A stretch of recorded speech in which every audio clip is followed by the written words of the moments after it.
Welcome back, ladies and gentlemen, to a brand new spoiler review of the new HBO series Lovecraft Country. Episode 2 debuted last night on HBO. I am here to talk to you full spoilers about Episode 2 of this 10-episode HBO show. My name is Max Zimmerberg. Welcome to another spoiler review here on Max Talks Movies. Before we start this, the best way to support my channel is to hit that like button. Comment down below. Tell me your spoiler thoughts. Explain to me what happened this episode. If there's things I am confused on, just let me know your overall thoughts of the show so far and episode 2 in particular. Please share this video to anybody who also watches this show and love an explanation or breakdown of an episode, and do all those things. And also, don't forget to hit that subscribe button every Monday now because of how well received the first spoiler episode was for me. We'll be doing this every Monday after the Lovecraft Country episodes air on Sunday night. So before we get started, once again, spoiler warning. If you have not seen episode 2 of Lovecraft Country or 1, now if you have seen 1 and haven't seen 2, I'm going to put a card right now on the top right of my head.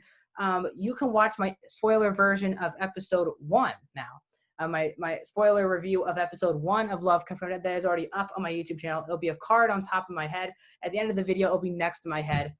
As well, if you can't find it up on as a card. So do all those things. But before we start episode 2, once again, spoiler version of this. If you have not seen Lovecraft Country at all, even episode 1, do not watch. Got to watch 1, and then you got to watch 2 to understand what I'm talking about.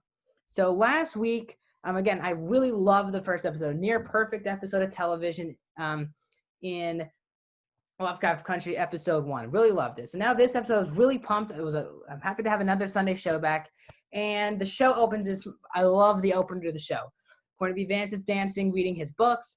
Journey, Smollett Bell's character, she is trying out dresses. All of them match her. And then you're like, why are we celebrating? We ended the last episode going to this mansion. This creepy white guy was standing at the door, said, we've been expecting you. And that's how we started this episode of being happy. I was like, this is not happy. And then we cut to Jonathan Majors' character, and he's like, guys, how do you not remember how there's a monster? Okay, so like, how can you eat? How can you do all of this? And they can't remember, at least in the beginning of the show. So in my opinion, this show is a complete step down from episode 1, in my opinion. I think episode 1 is a near perfect episode. I really enjoyed this episode, mostly because I care about these characters and because I love the performances and the actors doing those performances in the show. They're great, but this episode puts a lot in your face at one time. There's a lot of storylines going on. There's like wizardry going on. There's a clan going on. People are dying. People are not dying. We're rescuing Jonathan Majors' father, who actually might not be his father. There is so much going on in this episode, and it feels like this episode needed to be split into 2, even 3 episodes, because they throw a lot of things in your face. And if it feels like, for me, who hasn't read the book, I don't understand everything that is going on. And that's the main thing I'll say about this episode. This feels like a very confusing episode for people who haven't read the books. If you have read the books, you probably know everything that's going on.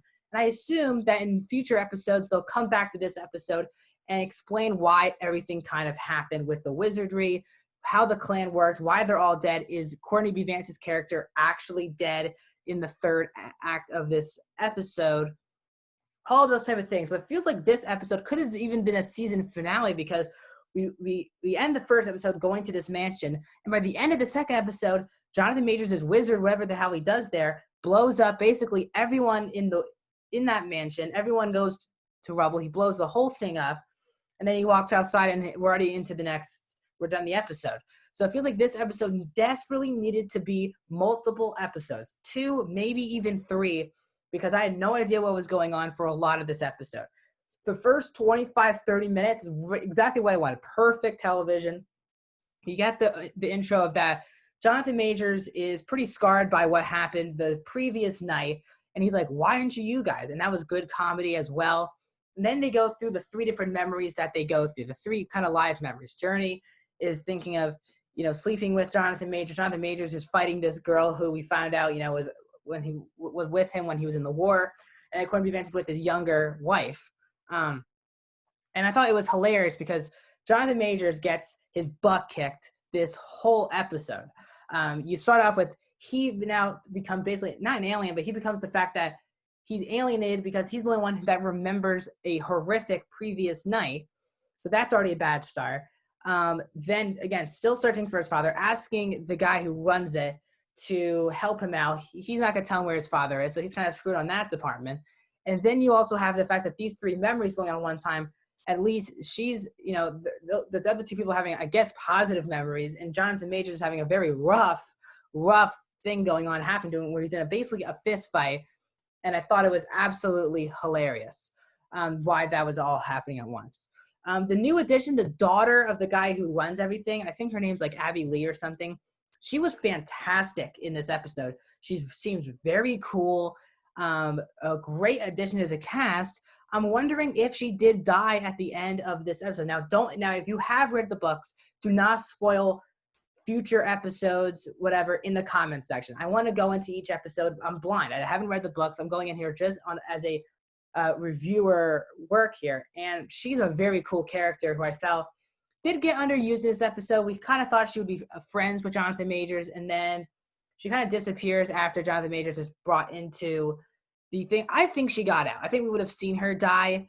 She seemed like a very important character in this episode. The fact that she's the one who put the spell on Courtney B. Vance and Journey Smollett to put them in a mode where they can't remember it. Once they did, they remembered it.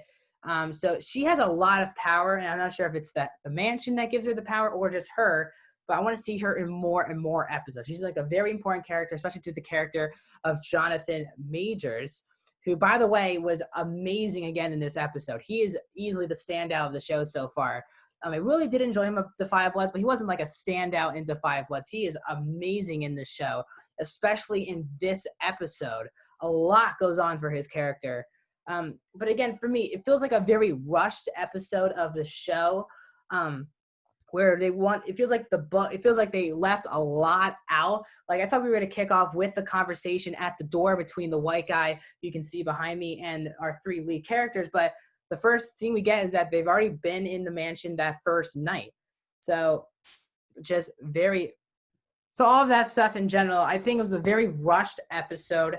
The ending confused the hell out of me. I don't know if it confused you guys, but it lost me.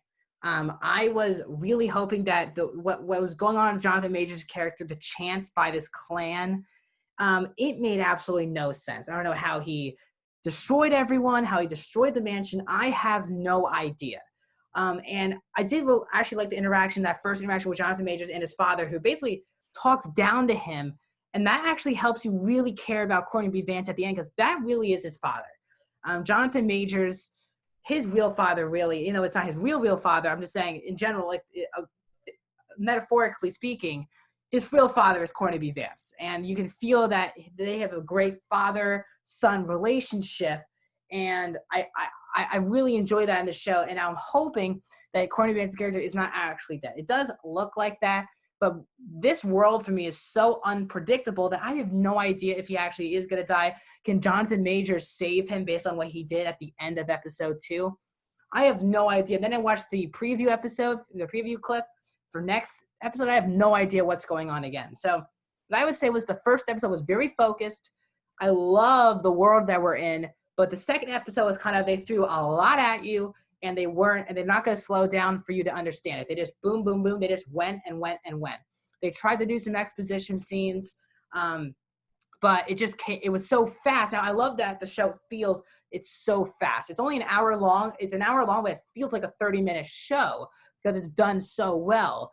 And it's funny. It's dramatic. It's very, it's racist. It's sexist, because obviously the times of the show. But that really goes into what these characters have to go through with now monsters and wizards getting involved. Like, I love this type of stuff.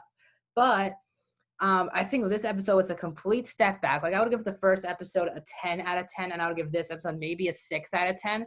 Like, I really enjoyed the world that we're in. The characters are great. The performances are really great from these actors. And the characters are cool. And what the look of the show is fantastic. But I have no idea what Courtney B. Vance was talking about at the end of the episode. I didn't really understand how Jonathan Majors could be doing everything. at the end, and that I was just a bit lost towards that last 15, 20 minutes of the episode. And that was a shame because I was never lost in the first episode. It was very simple. I knew exactly what was going on. I know who the characters are. And I love the twists and turns. Now, this episode definitely had its twists and turns with deaths, not deaths, memories, testing these three characters. But for me, I was a little too lost. So overall, as I said, a 6.5, I would say, out of 10. Love this show still. I'm not gonna, now if this was the opening episode of a show, I'm not sure I would be rewatching it every week. But because I know these characters very well already, I love the world. I'm going to keep watching this for you guys as well every Sunday night. So if you've already enjoyed this episode 2 spoiler review of Lovecraft Country, please let me know in the comment section down below. What are your spoiler thoughts? Explain to me what happened, but don't give me spoilers if you've read the book, what goes on in the rest of the show. That would be very kind of you guys. I trust you guys not to do that. As well, please hit that like button if you've enjoyed this spoiler to review. Probably next to my head any minute now should be the episode 1 spoiler review. So if you're just joining us here on Max Love Movies, thank you so much for joining us. Hit that subscribe button, ring the bell for notifications. Every Monday, I will be doing this type of video, spoiler review of the newest episode of Lovecraft Country, upcoming on this channel this upcoming Wednesday. Normally, it's Max Talks Movie News, but on Wednesday, I'm going to break down and give you all my thoughts on DC Fandom. I watched all the trailers live yesterday. I'm really pumped to talk about it on this YouTube channel. I'll be doing that this upcoming Wednesday, so stay tuned for that. As always, this Friday, I'll be doing a new Netflix original movie reviews. If you like all those movie reviews, TV show reviews, streaming platform reviews, and all of the above, and movie rankings and live streams, I do all of those things. So please consider subscribing to Max Talks Movies. Thanks for watching this spoiler review, and I'll see you guys next time.